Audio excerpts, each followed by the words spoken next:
Morning विद्यार्थियों। आज विद्यार्थियों क्लास 12th का 3rd चैप्टर करेंगे। किनशिप, कास्ट एंड क्लास, ये है बच्चों, ठीक है। कि बंधुत्व, जाति और वर्ग कब से कब तक 600 BC से लेकर के 600 AD तक, ये है बच्चों।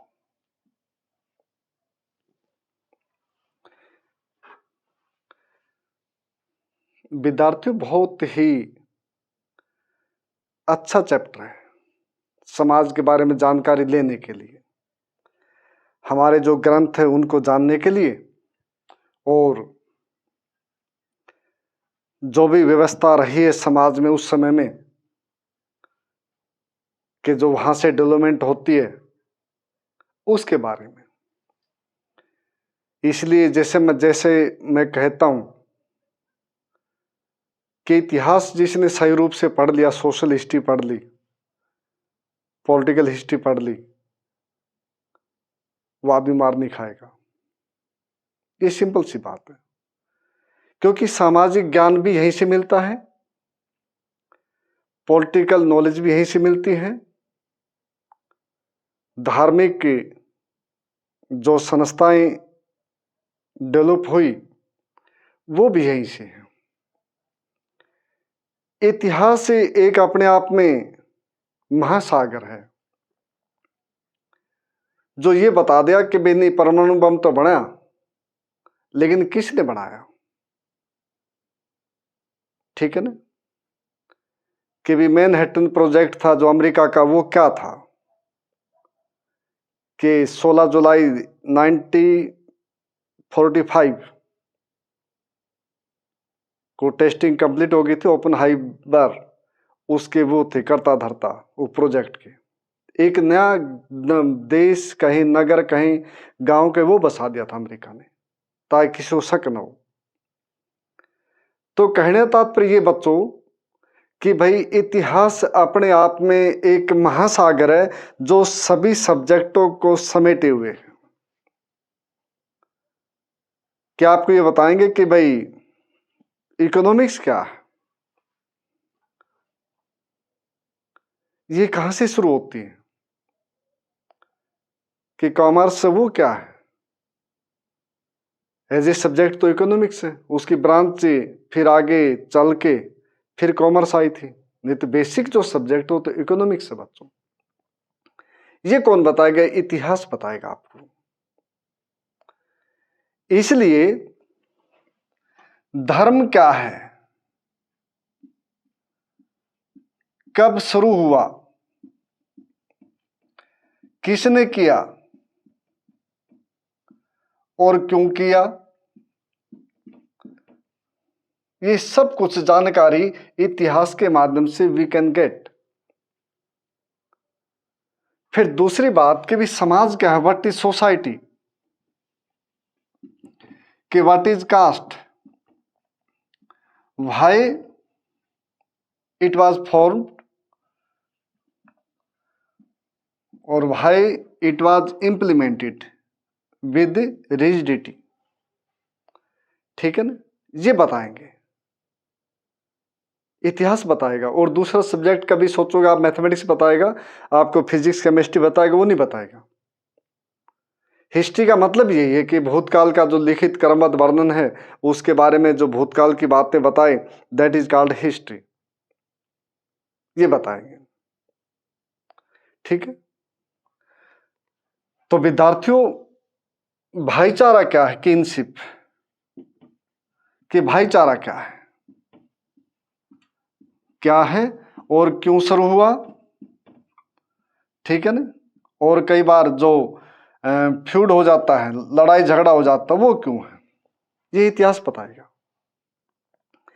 इसलिए मैं तो फिर बार बार यही कहूँगा विद्यार्थियों के भाई इतिहास is a very interesting subject, but you have to study it to know the past and present and think about the future. इतिहास में है इतनी ताकत कि आपको भविष्य के बारे में सोचने के ऊपर मजबूर कर देगा कि नहीं, पहले घटना ये घटी तो आगे ये चांस है, इस प्रकार की घटनाएं दोबारा से घटने के चांस है। ठीक है ना। तो ये ध्यान रखिए विद्यार्थियों कि बहुत ही इंटरेस्टिंग और बहुत ही एक मैं कहूं कि पॉपुलर सब्जेक्ट है सभी के लिए।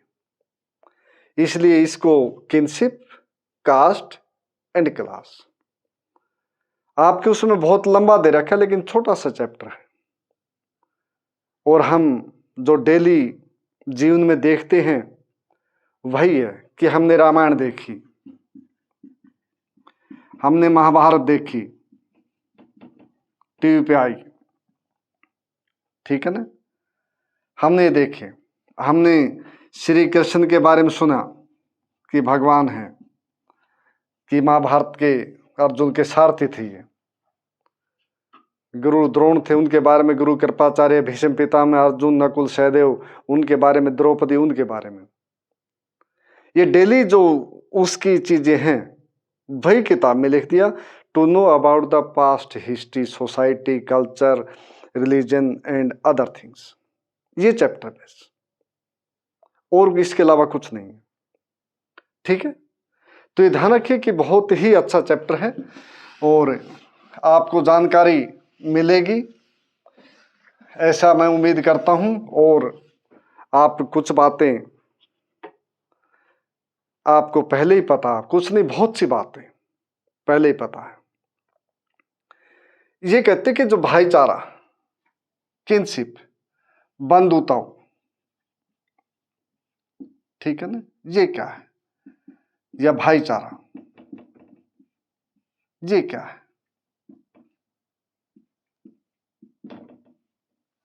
सिंपल सी बात कि भाईचारा बच्चों फैमिली उससे शुरू होता है, फिर रिलेटिव है उस पे जाता है, ठीक है ना, first person, second person, third person जो रिलेशन होते हैं। ये सोशियोलॉजी की टर्म है, इतिहास की नहीं है, लेकिन फर्स्ट पर्सन वे हैं जो जिनका आपसे डायरेक्ट ब्लड रिलेशन है, जैसे पेरेंट्स से, ठीक है, ये आपका डायरेक्ट रिश्ता, ये फर्स्ट पर्सन है। जैसे आपकी माँ है या सभी की माँ है, फर्स्ट है, लेकिन माँ का जो भाई है, जो मामा है, वो सेकंड रिलेशन है। ये ध्यान रखना। उनसे फिर जो रिश्ते और गए वो थर्ड रिलेशन है, जो बच गया अलग से वो थर्ड रिलेशन है। इसलिए ध्यान रखना विद्यार्थियों कि जो बंधुत्व और जो भाईचारा, जो परिवार उससे शुरू होता है, अपनों से, अपनापन वे है। फिर इसी प्रकार जो रिलेटिव है, जैसे सोसाइटी है, उसमें फैमिली हुआ, फैमिली के बाद एक क्लान हो गया, क्लान के बाद एक विलेज हो गया। इस प्रकार के कंसेप्ट, क्योंकि भाईचारा तो यहां भी है, गांव में भी है, जो हमारा पड़ोस है उसमें भी भाईचारा है।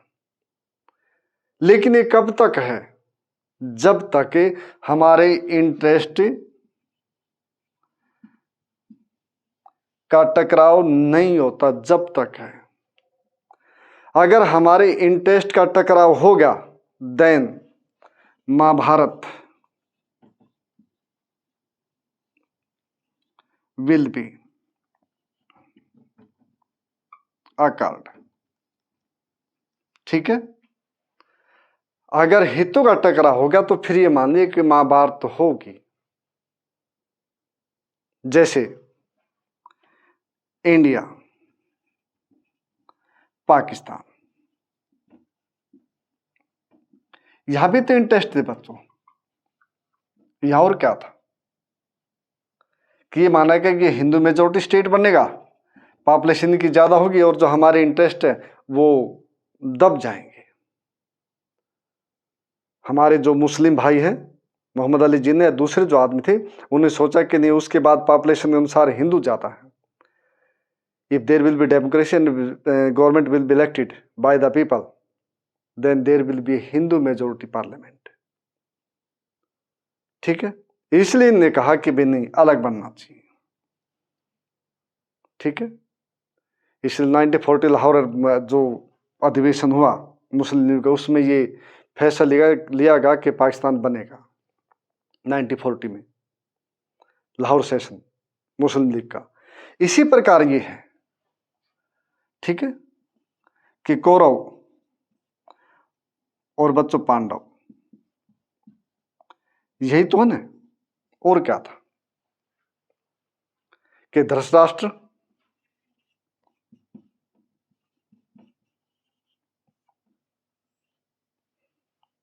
ये है, ठीक है ना, एक को कुछ रोग है पांडु, एक अंधे हैं, ये 5 भाई हैं, ये 100 भाई हैं, इस प्रकार है। फिर झगड़ा हुआ साम्राज्य को बांटने के लेकर के। इनकी जो राजधानी थी असंध,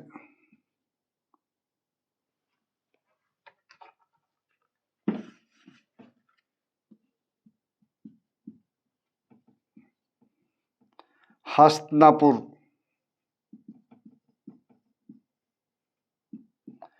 इंद्रप्रस्थ,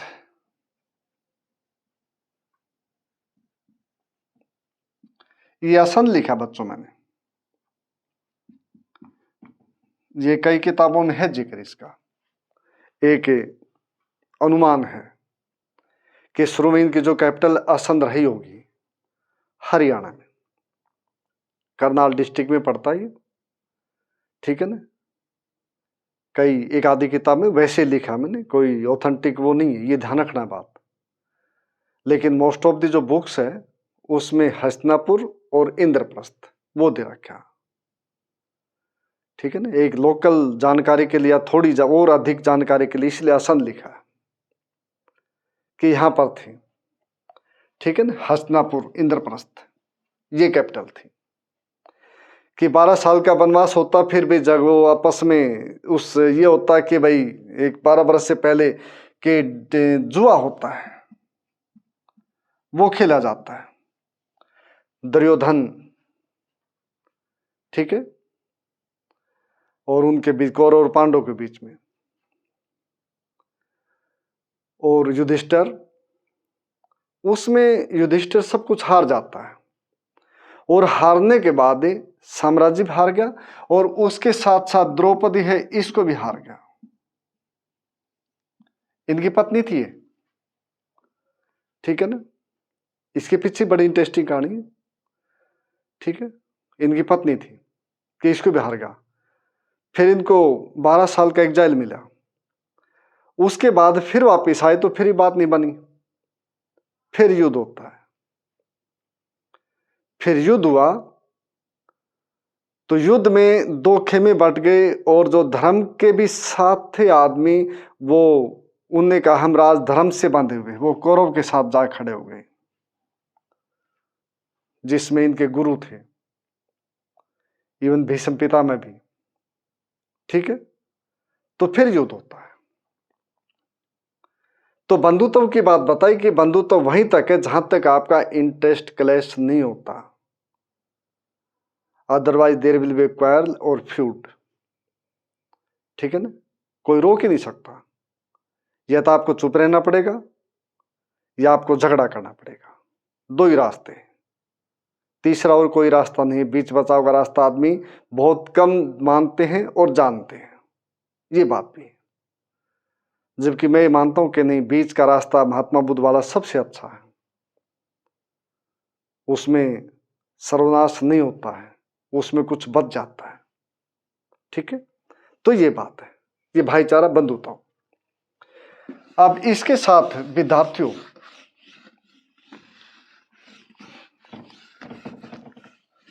महाभारत का जिक्र कर देते, पूरी जो कंप्लीट इसमें टॉपिक है कि महाभारत, ये विद्यार्थियों, इसके बारे में अलग अलग बुक्स में अलग अलग है।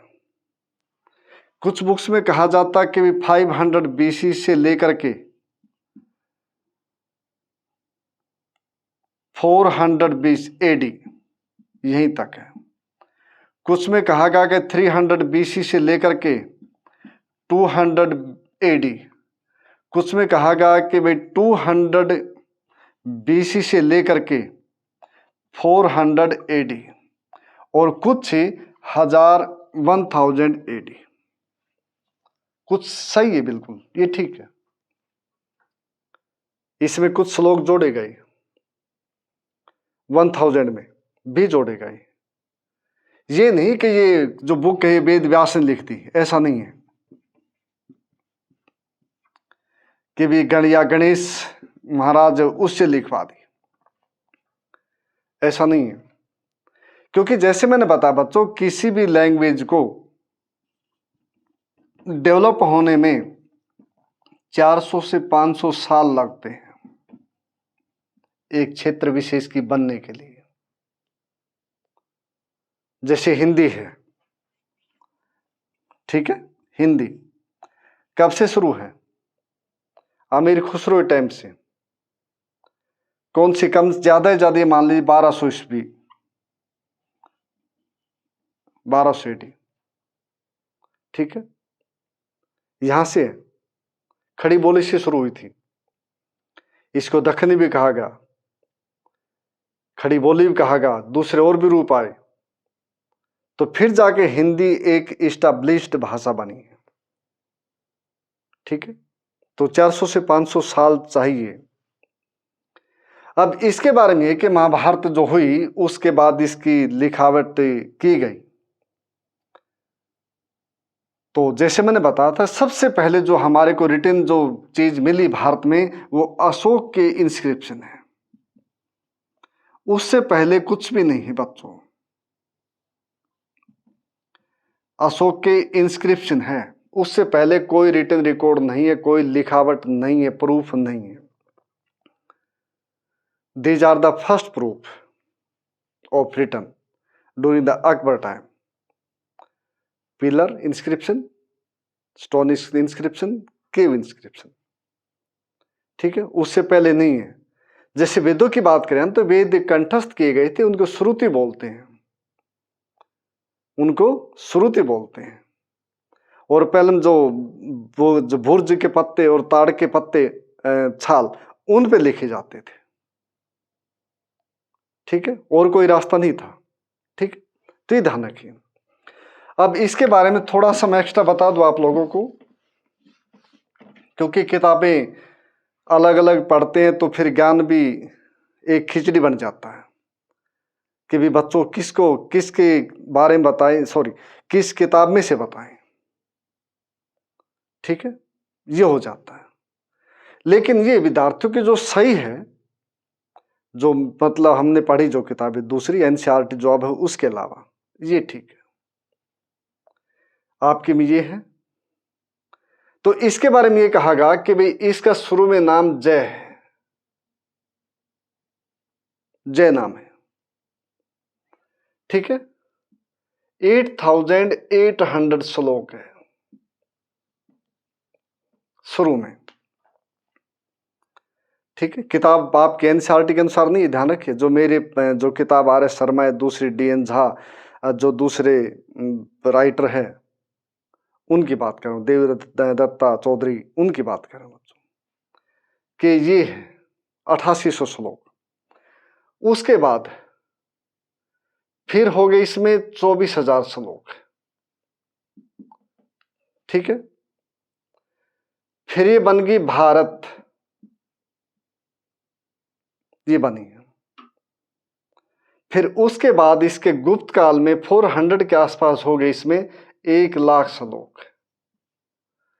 फिर ये बन गई महाभारत, ये है बच्चों इसका, ठीक है। इसका वर्णन जो किताबें हैं सही रूप से उसमें इस प्रकार का वर्णन ये, लेकिन ये आप लोगों के लिए एक्स्ट्रा ज्ञान है।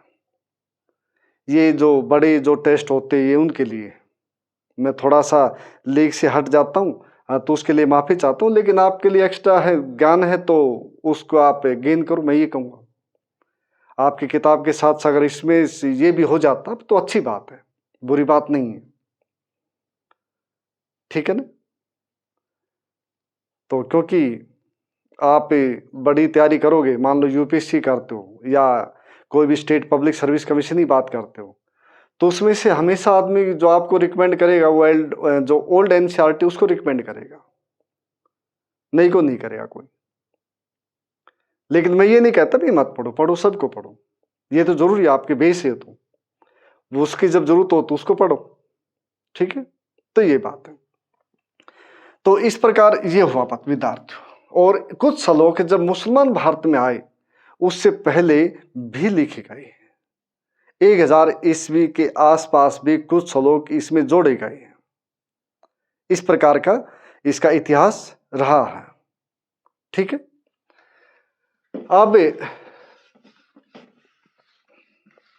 अब जैसे इसमें विवाह है कि एक्सोगैमी,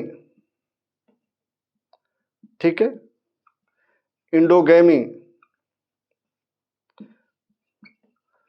पॉलीएंड्री, ठीक है। तो जो शादियां हैं, एक्सोगैमी का मतलब है कि भी बाहर शादी, from the clan, from the family, from the group, ठीक है, उसको बोलते हैं कि भी उसमें नहीं करना। क्योंकि यहीं से अब जो गोत्र प्रणाली है ये भी शुरू हो गई, गोत्र सिस्टम ये शुरू हो गया।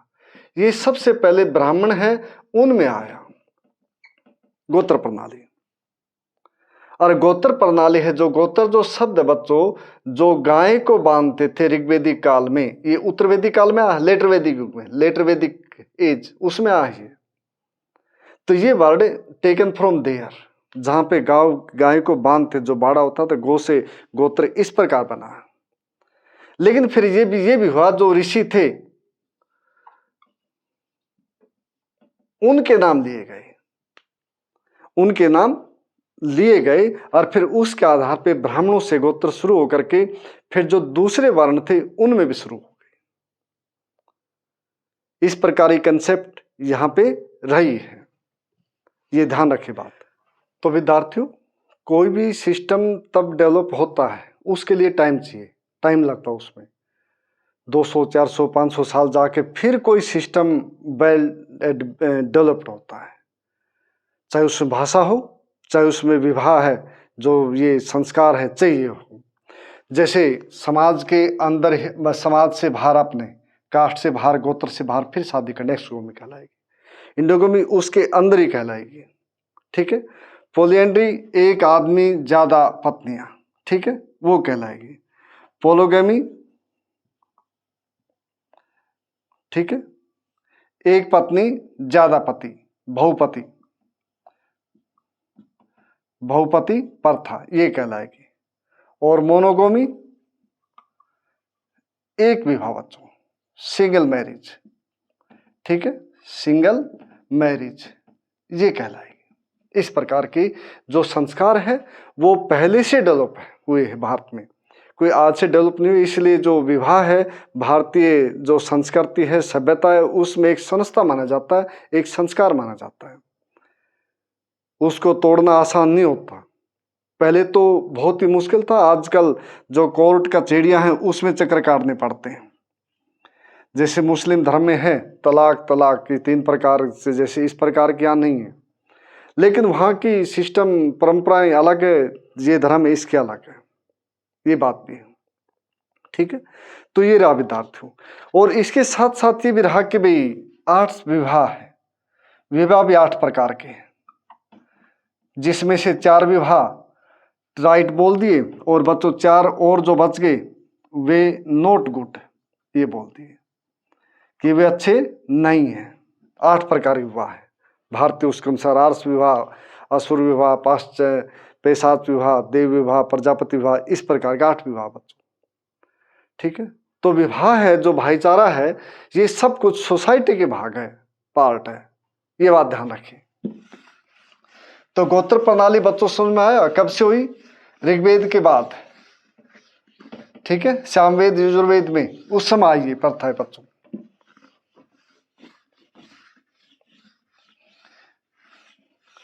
तो इसमें महाभारत के उसमें द्रौपदी है,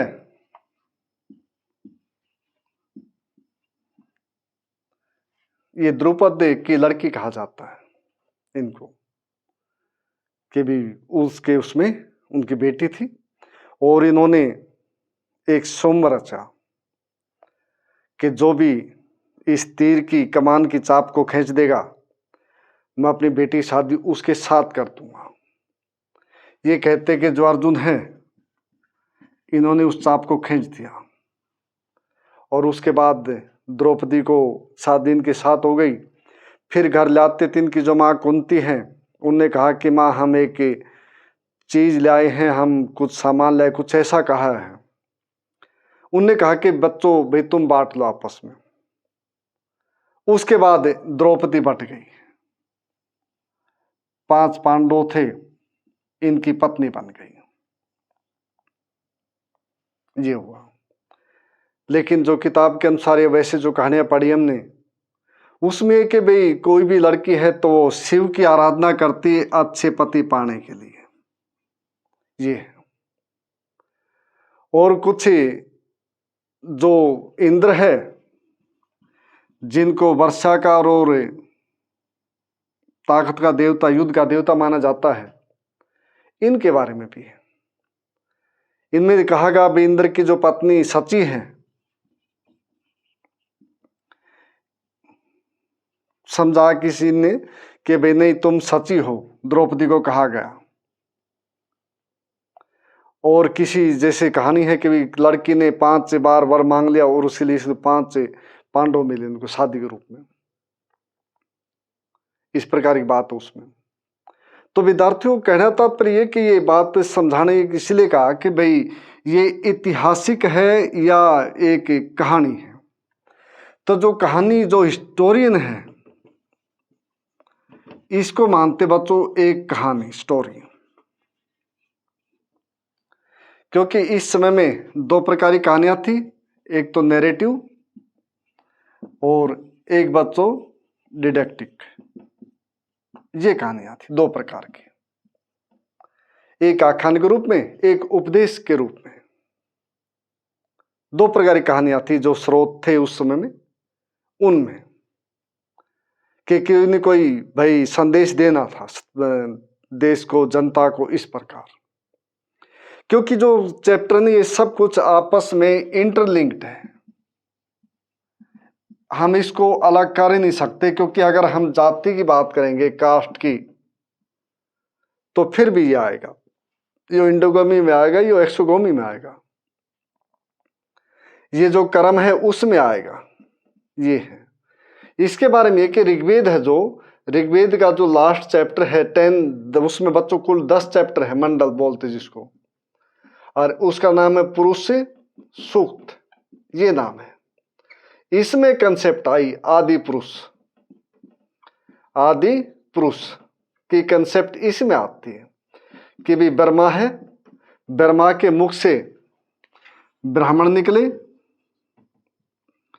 और उसकी छाती से क्षत्रिय और उसकी जांघों से, पेट से वैश्य और उसके पैरों से शूद्र। इस प्रकार की कहानी बच्चों उसमें, कि फिर इन सभी के काम बांट भी दिए कि एजुकेशन देगा और एजुकेशन लेगा और दान ग्रहण करेगा और राजा को सलाह देगा और बच्चों ये यज्ञ करेगा। इस प्रकार की बात इसके लिए करती, जिम्मे काम बांटती है। ये कब की बात है? जो पुरुष सूक्त, ये मान लीजिए 1000 BC के आसपास की या 1100 BC के आसपास की, क्योंकि 1500 से लेके 1000 तक ऋग्वेदी काल रहता, ऋग्वेदी का लास्ट मंडल था, तो 1000 मानिए, इसको भी रहने दीजिए, ठीक है। इसका मतलब यह है कि भी राजा बनेगा, किंग बनेगा, he will be king, he will protect the country, he will rule the country, और ये शिक्षा भी लेगा और ये दान भी देगा, ये करेगा। ये वैसे है, ये ट्रेड करेगा, ये एग्रीकल्चर करेगा, और उसके साथ साथ ये आदमी पशुपालन, जो एनिमल हस्बेंड, एनिमल रेयरिंग है, वो भी करेगा, और ये टैक्स देगा ये आदमी। ठीक है। और इसके साथ ये जो शूद्र है, ये तीनों वर्णों की सेवा करेगा, सर्विस ऑफ द हायर वर्ण। ये 4 वर्ण है। अब 4 वर्ण के बाद जो एक आउटर वर्ण बच गया, जिसको हम 5वां कहे, उसमें आएंगे बच्चों अनटचेबल, ये आएंगे 5th वर्ण, मॉडर्न हिस्टोरियन जिसको कहने लगे, ये आएंगे। इसके अनुसार जो मलेच्छ है, ये जो चांडाल है, ये इस प्रकार के जो जातियां थी इस समय में, जो मैनुअल काम करती थी, गांव से एक तरह से बाहर रहते थे, और गांव के अंदर आए तो वो कुछ लकड़ी जो स्टिक है उसको बजाते हुए आएंगे, ताकि दूसरे आदमी वहां से हट जाए। आदमी इसमें दिए गए श्लोक उस समय में कि आदमी इनकी जो परछाई वो भी पसंद नहीं करते थे, और एक समय ये था कि अपने पीछे जो क्या बोलते बुशिस है उसको बांध के लाते थे, ताकि इनके पैरों के जो निशान है वो भी खत्म हो जाए। ये हिंदू धर्म था जिसमें इतनी डिस्क्रिमिनेशन थी। ठीक है। और इनके प्रति ये था कि एक से भारी रहेंगे, और अच्छा बुरा जो भी कुछ मिल गया वो खा लेंगे, और इनको अधिकार ये भी नहीं था कि अच्छा खा सके, पहन सके, क्योंकि किसी पास भी उसमें वो नहीं था, रिचनेस तो नहीं थी, ये बात भी ठीक है। लेकिन ये आउटर उसमें रहते थे, स्कर्ट में, गांव की में, शहर की में, ये आदमी बाहर रहते थे, ये भी है। लेकिन किताबों में ये भी लिखा हुआ, ग्रंथों में लिखा हुआ है कि जो यूनानी है ये भी मलेच्छ थे, Indo Greek, but they included in the kshatriya varna. ठीक है। ये बात कही गई है क्योंकि कि यूनानियों को इसलिए हम क्षत्रिय वर्ण में रखते हैं कि इनके पास ज्ञान है, जो यहाँ के भारत के इनके भाई हैं इनके पास कुछ नहीं है। इनको बना दिया आपस में, एक भाई जैसे होता गरीब या अमीरी, उसको बसर करने के लिए, लेकिन उनको ये कर दिया कि नहीं, ये जो नक्षत्र विद्या है उनके पास है, इसलिए वहां इनको क्षत्रिय वर्ण में रख दिया। ये बात हुई। तो बेटा जो शादियां हैं, विवाह है, जो जाति हैं, ये सब कुछ आपस में इंटरलिंक्ड है। इनसे ये पता चला कि देयर वाज डिस्क्रिमिनेशन और there was difference in the society, caste के आधार पे भी और जेंडर के आधार पे भी, ये भी है, दोनों आधारों पे। ठीक है। दोनों आधारों पे यहाँ पे भेदभाव था। ऐसा नहीं कि महिलाएं अलग थी, वो भी समाज का हिस्सा थी, 50% ऑफ द पॉपुलेशन। लेकिन यहाँ पे जो सर्व थी, पैट्रियार्कियल थी सोसाइटी, मैट्री नहीं, आर्कियल सोसाइटी ये थी, पैट्रियार्कियल थी, कि जो पिता है उसके बाद उसका बेटा, मां से नहीं। तो भेदभाव था समाज में, ऐसा नहीं है कि नहीं था। ठीक है। क्योंकि केवल दक्षिण भारत के जो सातवाहन किंग थे, सातवाहन, इनने कोशिश की थी गौतमी पुत्र सतकर्णी, वशिष्ठ पुत्र पुल्लमयी। यहाँ पे लगता है कि हाँ ये मैट्रिकल जो माँ का नाम जोड़ेगा, यहाँ पे इसका मतलब है कि मातृ प्रधान देश था, ये समाज था। अदरवाइज कहीं भी इक्वालिटी नहीं थी। विमेन्स वर ट्रीटेड बैडली, इसमें कोई दो राय नहीं है। कोई मैं वैसे नहीं बोल रहा हूँ, कभी सोचो कि भाई टीचर होते हुए ऐसी बात बोल रहे, बिल्कुल सत्य है। मैं वेदों का जिक्र बताऊं आपको, ऋग्वेद का, इसलिए कहा बच्चों बेटा मैंने आपको दुख होता है कि इसमें नियर अबाउट मेरे ख्याल में 17 या 27 इतनी ब्रह्मादनी इसमें महिलाएं हैं जो ऋषि के रूप में है। लेकिन इसमें भी हमेशा पुत्र प्राप्ति के गुणगान किए की जगह, लड़की के लिए कभी भी गुणगान नहीं किया, जबकि ऋग्वेदिक समाज तो बहुत अच्छा समाज माना जाता है। लेकिन नेवर, जब लड़का पैदा होता था, जो थाली बजती है, जो परात बजती है, जो ढोल बजते हैं, ये इस पे बजते थे, इस पे कभी नहीं बजे। ये ट्रेडिशन यहां से चली हुई है। जबकि लड़कियां ब्रह्मादनी कहेगी अच्छी पढ़ी लिखी थी, कुछ अनमेरिड रहते हुए माँ बाप की सेवा भी की, बट जो ज्यादा नाम है वो मेल जो ऋषि उनके हैं, फीमेल के बहुत कम है। और उसके बाद तो ऋग्वेदिक काल के बाद तो एक तरह से विपदाओं का पहाड़ टूट पड़ा।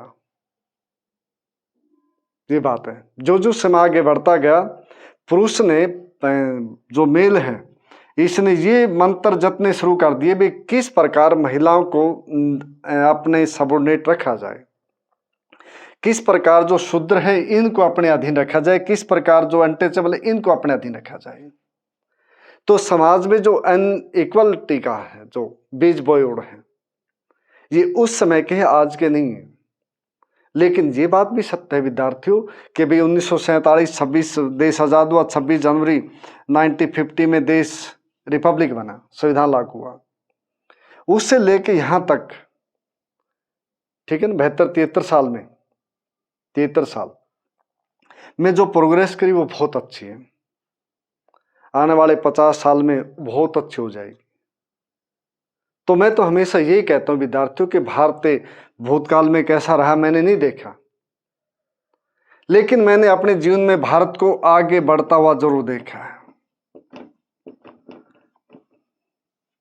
ये बिल्कुल क्लियर है। अपने जीवन में भारत को, अपने देश को आगे बढ़ते हुए जरूर देखा, और आगे भारत का भविष्य बहुत अच्छा होगा। भूतकाल में विश्वास नहीं करते तो जिस चीज को देखा ही नहीं, क्योंकि जितनी भी सारी चीजें हैं ये सब कुछ, जैसे हम कहें महाभारत, इतिहासकार मना करते कि no this is only story, nothing else, ये कहते हैं। जबकि बीबी लाल है, जो बीबी लाल, ठीक है, इन्होंने इंद्रप्रस्थ हस्तिनापुर के आसपास की खुदाई की, उन्हें पाया कि इसमें 6-7 लेयर है, ठीक है, जो मैंने बताया था बच्चों, वर्टिकल एक्सकवेशन, हॉरिजेंटल एक्सकवेशन, इस प्रकार की खुदाई की डायरेक्ट, उसमें लेयर मिली। तो फिर पता चला कि नहीं, कहीं न कहीं इस समय में कॉलोनीज या गांव, छोटे मोटे सेटलमेंट रहे होंगे। ये बात है। तो ये हकीकत विद्यार्थियों कि भारत आगे तब बढ़ेगा जब भारत का यूथ सही डायरेक्शन में होगा, जब वो मतलब पढ़ेगा, तब देश बढ़ेगा आगे। ये सिलेबस है, जानकारी मिलती है, अच्छी बात है, लेकिन पढ़ना तो पड़ेगा आपको। अब हम कहें कि नहीं द्रौपदी थी भी 5 शादियां की, किसको पता कि 5 पति थे। हाँ, लेकिन ये बात भी सत्य है कि कुछ जो ट्राइबल बेल्ट थी, जो ट्राइबल एरिया थे, जैसे बहुत समय पहले तक नहीं तो कुछ सालों से पहले तक जो हिमालय की जो तराई का हिस्सा है, हिमालय का जो तराई हिस्सा है, उसमें इस प्रकार की शादियां होती थी कि एक लड़की के पति 2 या 2 से ज्यादा होते थे, बहुपति विवाह था उसमें। तो इतिहासकार कहते हैं कि भी नहीं, जो ट्राइब्स है ना उसमें हुई है, वहां से। इस कारण हो सकता, लेकिन ये कभी नहीं रहा, मान्य नहीं रहा, ये कभी एग्जाम्पल भी नहीं रहा, और कभी स्वीकार्य भी नहीं रहा कि भाई बहुपति या बहुपत्नी विवाह रही। लेकिन ये गलती, मैंने गलती बोल दी, बहुपत्नी विवाह वो जरूर स्वीकार्य है, पॉलीएंड्री जरूर रहा है, पॉलीगमी नहीं रहा है। लेकिन राजा है, या जो सामंत हैं, इन्होंने विद्यार्थियों जरूर ये किया है, इसमें कोई दो राय नहीं है, कि बहुत सारी जो इनकी रानियां थी, बहुत सारी होती थी, एक नहीं, 10 नहीं, 20 नहीं, 100 नहीं, हजारों में। ये हकीकत है। जैसे मैं गलत नहीं हो तो उसमें डॉक्टर सुमित सरकार की जो मॉडर्न इंडिया बुक है उसमें लिखा हुआ है कि 80 साल का एक हिंदू है बंगाल के, और उसकी 80 रानियां हैं, 80 रानियां, और सबसे छोटी रानी की उम्र केवल 8 साल है। ये फिर हम बनते संस्कारी कि भी नहीं, शादी हुई इस लड़के की, 80 साल के लड़के की शादी हुई 8 साल की लड़की के साथ, और 2 साल में मर गए। फिर हम कहेंगे कि नहीं, ये इसने खा लिया, कि इसके कारण मर गया। तो मैं यही कहूंगा विद्यार्थियों कि जो अच्छी बात है उसको स्वीकार करो, जो नहीं है उसको मत करो। हाँ, ये बात है कि जो पोलीगैमी, पोलिएंड्री सब मना करते हैं, हाँ, लेकिन जो राजा थे, जो सामंत थे, जो फ्यूडल थे, उनको नहीं कर पाया कोई मना। ये बात भी सत्य है, ठीक है ना। क्योंकि एक दूसरी बात ये फिर जो इसमें कास्ट सिस्टम आई, हाँ, तो कास्ट सिस्टम में ये भी हुआ कि जो नीचे के जो वर्ग बच गए, जो शूद्र बच गए, अनटचेबल बच गए, ये कभी विरोध नहीं कर पाए, क्योंकि सारी पावर इनके पास है, सारी पावर इकोनॉमिक इनके पास है। इसलिए they did not defy the authority of Brahmin and Kshatriya, even वैसे, ठीक है। तो इसलिए समाज में इक्वलिटी स्थापित नहीं होने का कारण ये है। ये नहीं कह रहा, मैं ये नहीं कह रहा कि दो ही वर्ण थे, जैसे मैंने महिलाओं के बारे में बताया, उनका भी बहुत बुरा हाल था। जो अच्छा देश, अच्छा बने देश, तो आधुनिक भारत तो वो अच्छा है, और आगे वाला भविष्य वो स्वर्णिम है, ये बात भी है। तो मेरा मतलब ये नहीं कि बच्चों के मैं देश की कोई मैं बुराई कर रहा हूं, लेकिन जो लिखा हुआ हूं केवल मैं वही बता रहा हूं कि लिखा हुआ ऐसा कि जैसे मनुस्मृति है, मनुस्मृति, ये बच्चों, इसको विद्यार्थियों एक ध्यान रखना बात, मानव धर्म शास्त्र ये भी बोलते इसको, ठीक है ना। मानव धर्म शास्त्र, मनुस्मृति भी बोलते हैं। और धर्मसूत्र, धर्मशास्त्र ये है कि 500 ईस्वी पूर्व से शुरू हो गए, उसके बाद फिर आगे तक चलते रहे, एक तरह से संविधान। तो इसमें जो वर्ण व्यवस्था है उसके बारे में, जो महिलाएं हैं, विमेन है, इसके बारे में ये कहता है कि जब लड़की है तो फादर उसका दिन रहेगी, और जब शादी हो गई तो हस्बैंड है उसके साथ रहेगी, ये रहेगी। तो ये तो विद्यार्थी डॉक्टर B.R. अम्बेडकर थे, जिन्होंने हिंदू कोड बिल जब पास नहीं होने की स्थिति देखी तो त्यागपत्र दे दिया था मंत्री पद से। तो उस आदमी का बहुत बड़ा योगदान है डॉक्टर अम्बेडकर का महिलाओं के लिए। लेकिन देश की विडंबना भारत की कि केवल एक जाति से जोड़ देते हम, कि नहीं भाई ये दलितों का मसीहा था, इसमें कोई दो राय नहीं है, मसीहा रहे, लेकिन उसके साथ साथ जो महिलाएं हैं ये और देश, इनके भी तरह इनके लिए काम किया। और वही जो हिंदू कोड बिल था, फिर 3 या 4 बार में जाके, टुकड़ों में जाके फिर पास हुआ बिल। उस समय इतनी बड़ी सोच थी कि महिलाओं को बराबर का अधिकार मिलना चाहिए, प्रेम विवाह होना चाहिए, पिता की संपत्ति में राइट होना चाहिए, डाइवर्स का आदमी का अधिकार तो महिला को होना चाहिए, ये बात थी। तो हम पढ़ रहे हैं कि 600 ईस्वी पूर्व से लेकर के 600 ईस्वी तक, और मैंने जिक्र कर दिया यहां इसका आजाद भारत का।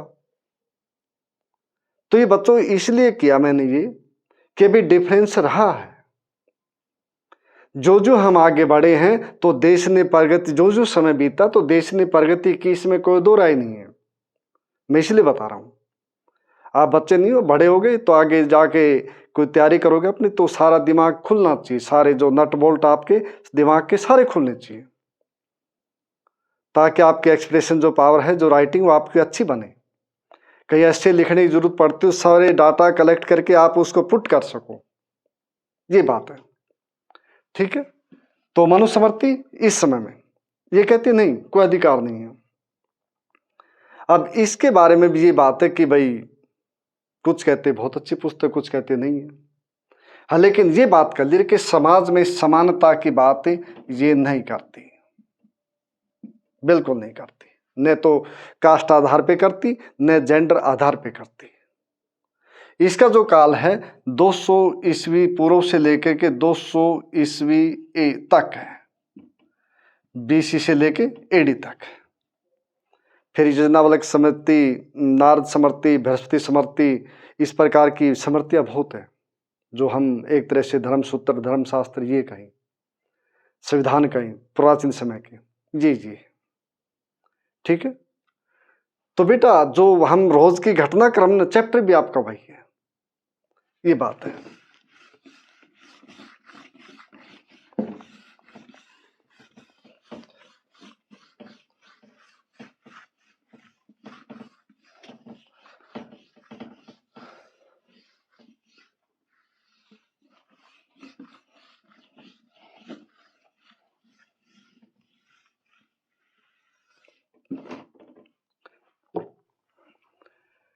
तो आगे विद्यार्थियों, जैसे BS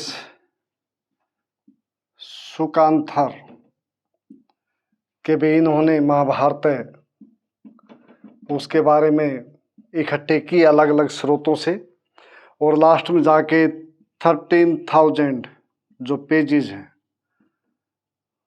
उनको तैयार कर पाए, क्योंकि संस्कृत में नहीं है। कभी सोचो कि भी महाभारत संस्कृत में है, ये दूसरी जो तमिल है उसमें भी है, पाली भाषा रही उस समय में, इसके साथ साथ जो दूसरी और भाषाएं हैं, खरोष्टी,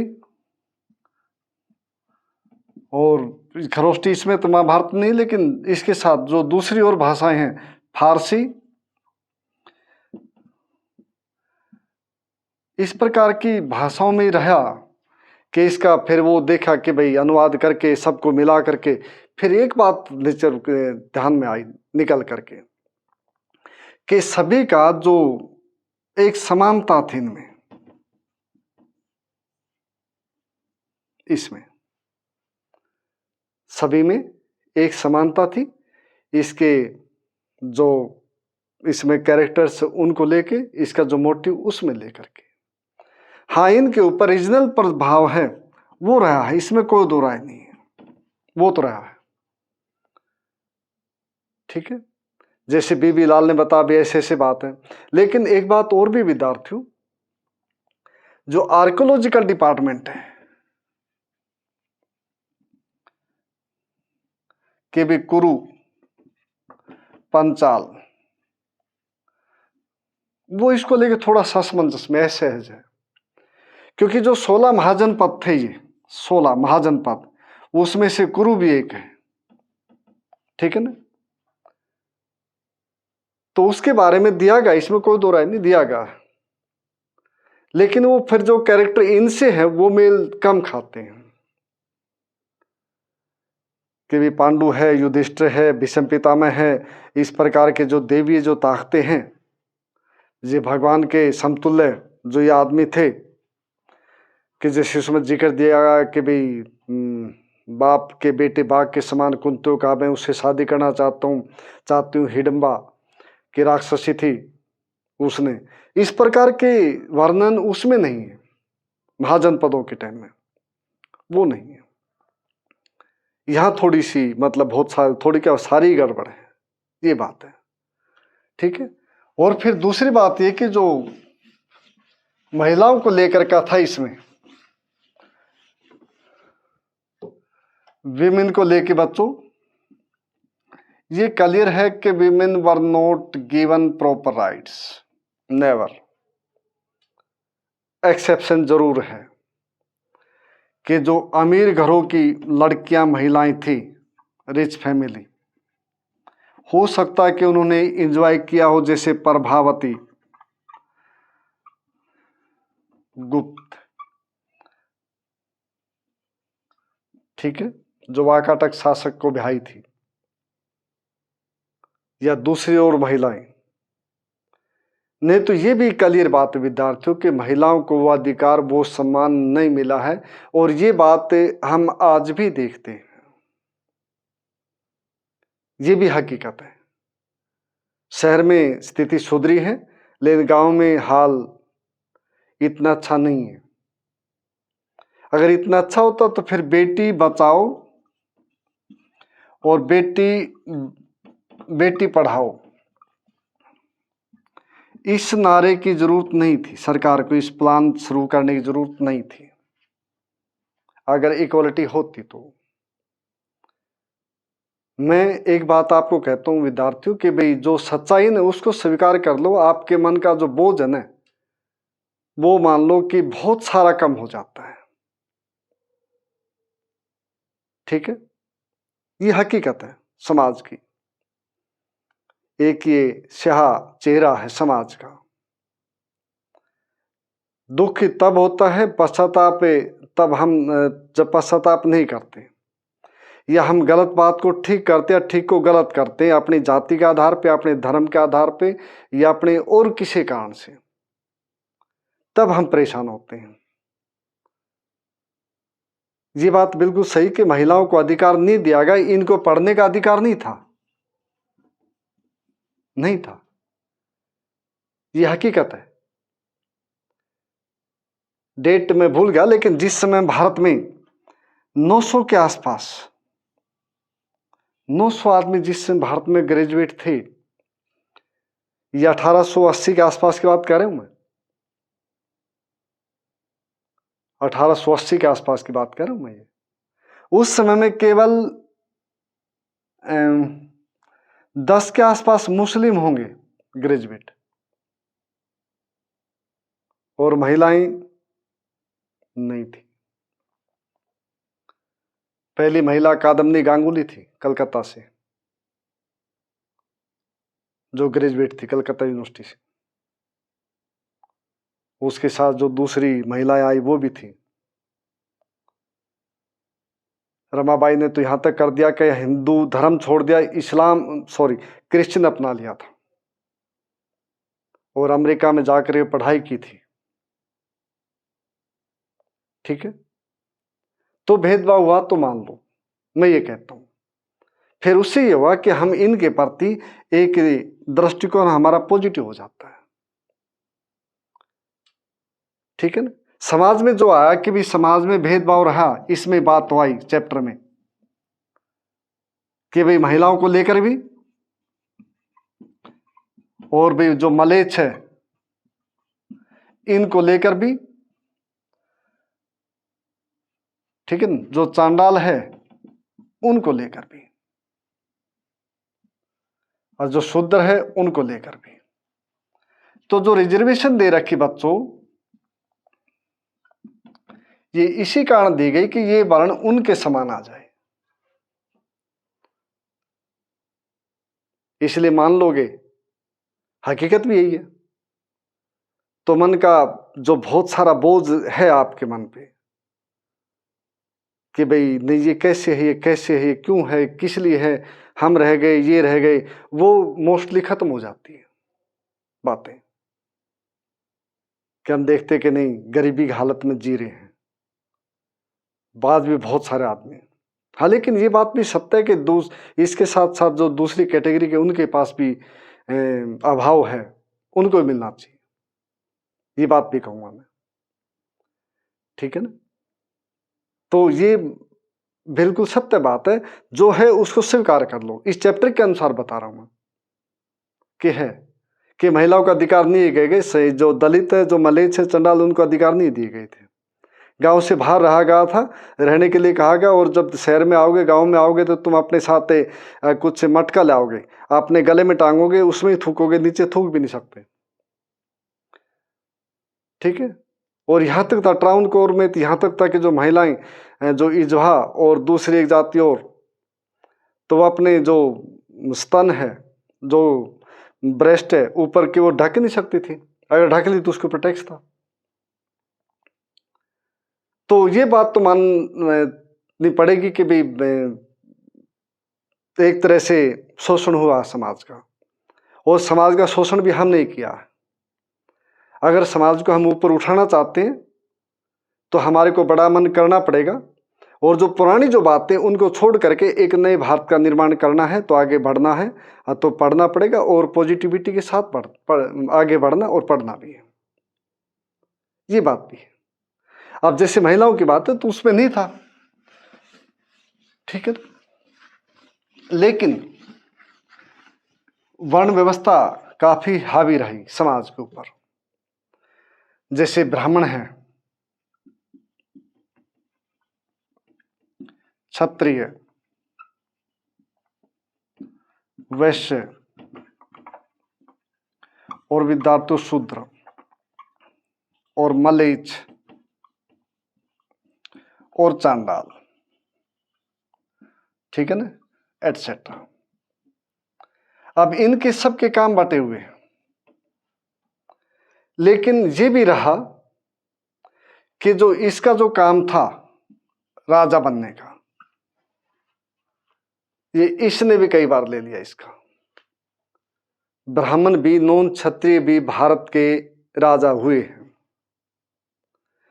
जैसे नंद वंश, ठीक है ना, नंद जो डायनेस्टी थी वो बच्चों नॉन क्षत्रिय थी। महापद्म नंद, धनानंद, जिससे सिकंदर डर के गया था, ये वही नंद है। मौर्य, बौद्ध धर्म इसको क्षत्रिय बताते हैं, लेकिन जो ब्राह्मण है इसको नॉन क्षत्रिय बताते हैं, कुछ शूद्र बताते हैं, ये भी रहा है, ठीक है। सातवाहन, ये ब्राह्मण थे, ठीक है, ब्राह्मण थे ये। इसके साथ साथ शका, रुद्रदमन, भारी राजा थे, शक राजा। और ये ध्यान से सुनिए, he was the first person who issued A chest inscription in Sanskrit, in chest Sanskrit. ध्यान से सुनना कि पहला राजा जिसने शुद्ध संस्कृत का अभिलेख जारी किया गिरनार में, गिरनार अभिलेख, सुदर्शन जो लेख थी उसकी वहां गिरनार, 2वीं शताब्दी में। He was the first king who issued A chest Sanskrit inscription. और मिलाती रहे, लेकिन शुद्ध जो संस्कृत का अभिलेख है वो ये है पहला भारत में, ये बात भी विद्यार्थ, ठीक है। तो ये नहीं कि भाई क्षत्रिय वही राजा रहे ना, नॉन क्षत्रिय है वो भी रहे, जैसे नंद वंश के रहे, मौर्य वंश के रहे, और सातवाहन रहे, और कन्नव रहे, ठीक है, और शुंग रहे, ठीक है, कनिष्क ये रहे, ठीक है। इवन जो गुप्ता थे, गुप्तों के बारे में 50% ये कहते भी नॉन क्षत्रिय थे। इनके बारे में भी ये नहीं पता कि इनके टाइटल से गुप्ता के कारण कहते हैं, कारण क्या है, क्योंकि मैं भी उन्हीं के हाँ माह मिला देता हूँ इस बात पे कि भी हो सकता भी गुप्ता है तो जैसे कि बनिया कम्युनिटी हो तो उसके आधार पे हो, लेकिन जो मोस्टली आधे 50% वो कहते हैं कि देवर नॉन क्षत्रिय किंग, ठीक है। तो इस प्रकार बच्चों जो नॉन क्षत्रिय किंग रहे वे भी नॉन क्षत्रिय वो भी किंग भारत के राज उन्होंने भारत के ऊपर किया है, ये ध्यान रखिए बात।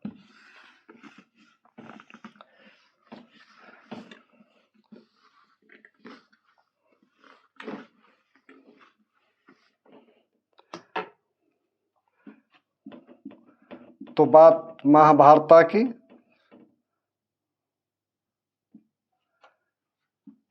बात विमेन की, बात वर्ण व्यवस्था की, वर्णा सिस्टम। और बच्चों बात प्रॉपर्टी की, प्रॉपर्टी राइट, ठीक है। और बात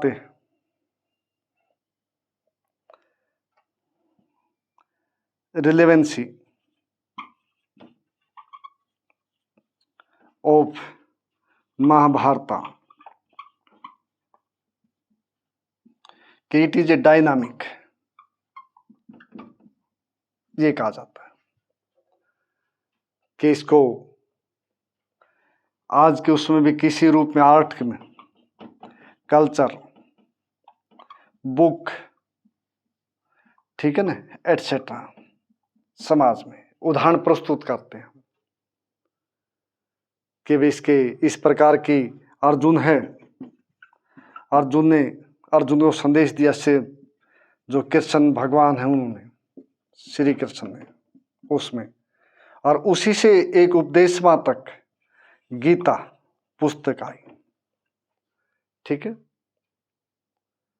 तो इस प्रकार की बातें बच्चों, जो किताब थी आपकी, पुस्तक है, चैप्टर है, उसमें थी कि इसमें विवाह भी था, फिर विवाह ये भी था 8 प्रकार के, ठीक है। इसमें गोत्र प्रणाली थी, गोत्र ये भी था, ठीक है। इस प्रकार की बातें थी, टॉपिक जो हम दैनिक जीवन में पढ़ते हैं, सुनते हैं और हम फेस होते हैं। तो विद्यार्थियों चैप्टर है ये, मेरे अनुसार बहुत अच्छा चैप्टर है। उसका कारण बताता हूं मैं, क्योंकि जितने भी आप स्टूडेंट हो, आप सीबीएसई के बच्चे हो, इन स्कूल में पढ़ते मोस्ट बच्चे आप, ठीक है। और इन स्कूलों के बच्चे मोस्टली जो शहर है, सिटीज है, उसमें पढ़ते हो, क्लियर। तो इसलिए आप लोगों को जो विलेज का जो सिस्टम है या जो सोसाइटी का जो सिस्टम है उतना नहीं पता बच्चों को। इसलिए जो चैप्टर है आपका ज्ञान बढ़ाने के लिए वो बहुत अच्छा है। कुछ इस किताब में था, कुछ एक्स्ट्रा मैंने बताया। हाँ, तो इसलिए विद्यार्थियों के भी समाज में, सोसाइटी में सर्वाइव करने के लिए जो सामाजिक ज्ञान है वो बहुत जरूरी है। सामाजिक ज्ञान ये है बच्चों के भी सभी के साथ इक्वलिटी से रहना है, सभी के साथ प्यार और प्रेम से रहना है, सभी से मान और सम्मान के साथ बात करनी है। This is the social knowledge, जिसको हम सोशल वैल्यूज बोलते हैं, ये वो है। आप IITN बन जाओ, आप डॉक्टर बन जाओ, आप IAS बन जाओ, कुछ ही बन जाओ, लेकिन आपको सोशल जो वैल्यूज है नहीं पता है, तो आपके जो रिलेटिव है भारत ऑफिस में तो बात बन जाएगी, लेकिन घर के अंदर अगर वो करोगे तो फिर आप मार खा जाओगे। फिर आपको कहेंगे जो बड़े बूढ़े आपके परिवार के रिलेटिव कि नहीं यार उसमें तो बहुत ईगो है, आपके पास कोई नहीं आएगा, आप अपने आप में ही तुरुमखा बने रहना, तो लेकिन आपके पास नहीं आएगा। क्योंकि एक बात और बताऊं, जो सबसे ज्यादा मरोड़ होती है वो गरीब में होती है, क्योंकि उसके पास धन नहीं है, तो उसके पास पैसा नहीं है, उसके पास केवल मरोड़ है। अगर आप भले ही यहां पे बहुत बड़े ऑफिसर बन गए, आप यहां पहुंच गए, आपका परिवार रिलेटिव यहां है, तो ये आपसे गरीब है, ये बात मान लीजिए, पद के अनुसार, पैसे के अनुसार। अगर आपको समाज में इज्जत चाहिए तो आप भले ही कुछ भी बनिए, बहुत अच्छी बात है, क्योंकि देश भी तभी आगे बढ़ेगा, लेकिन इसमें एक सामंजस्य बनाइए कि आपको यहां आना है या इनको यहां जाना है, ये आपने सोचना है। अपने परिवार को उठाने के लिए, अपने रिलेटिव को ऊपर उठाने के लिए, ये आपको सोचना है।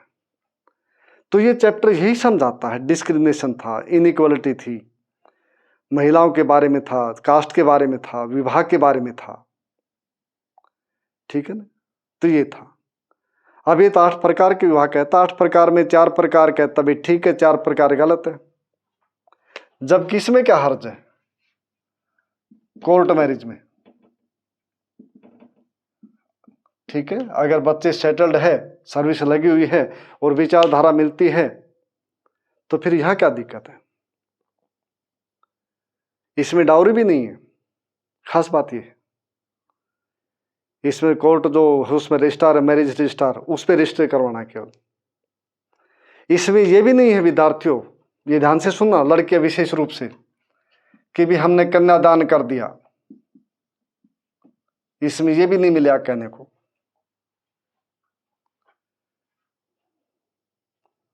कोई वस्तु थोड़ी है लड़की के दान कर दी। ये मनुस्मृति या किसी उसमें अच्छी पुस्तक में लिखा हुआ है कि जिस समय शादी होती है तो बाप कहता कि मैं अब ये मेरे से अपने सारे अधिकार छोड़ता हूं और भी तुम्हारे को देता हूं इसके अधिकार। तो लड़की को तो एक वस्तु मान लिया, एक पशु मान लिया, एक को एनिमल मान लिया कि बिना सारे अधिकार अब उसके पास हो गए। तो यहां पे ये भी नहीं है, और यहां पे जो विचार है वे समान है, तब जाके। तो इसलिए जो कन्यादान की बात करते तो बच्चे थे जब दूसरी बात थी, लेकिन आज मानते कि नहीं, लड़कों की दान क्यों नहीं होता, कि लड़के ही सारा दान क्यों करें, ठीक है ना, कि लड़कियां ही सब कुछ क्यों करें, भी लड़के को दान कर दो। एक बहुत बड़ा एग्जाम्पल सेट हुआ था पीछे से, मध्य प्रदेश में थी, मेरे ख्याल में ऑफिसर थी लड़की। उसने कहा कि नहीं पापा मेरे को दान नहीं, मेरे शब्द से अच्छा नहीं लगता मेरे को। वो अपने एक कमरे से दूसरे कमरे तक चली गई, बस कि मेरे को यहीं छोड़ दो, अपने घर में ही छोड़ दो। तो ये परिवर्तन विद्यार्थियों तब है जब तुम आगे बढ़ोगे, कि तुम जब कुछ बनोगे तब पेरेंट्स मानते। और जो यूथ है वही सबसे ज्यादा क्रांतिकारी होता, समाज के कायदे कानून जो दकियानूस होते उसके परिवर्तन करने के लिए। इसलिए मैं ये कहूँगा विद्यार्थियों, चाहे लड़का चाहे लड़की है, क्योंकि बहन भी सभी के पास है, भाई भी सभी के पास होता मोस्टली। आज छोटे परिवार होगी दूसरी बात है, हो सकता है नहीं, कोई बात नहीं। लड़कियां 4 साल 4 लड़कियां आई, आइस बनी टॉपर में। अब लड़कियां टॉप कर आइस का एग्जाम, कम नहीं है। उस सोच को बदलना पड़ेगा। सोच तब बदलेगी जब हम पढ़ेंगे और समाज से आगे हम लड़ेंगे, तब है कि मेरे को कन्यादान से नफरत है, मेरे को नहीं करवाना है,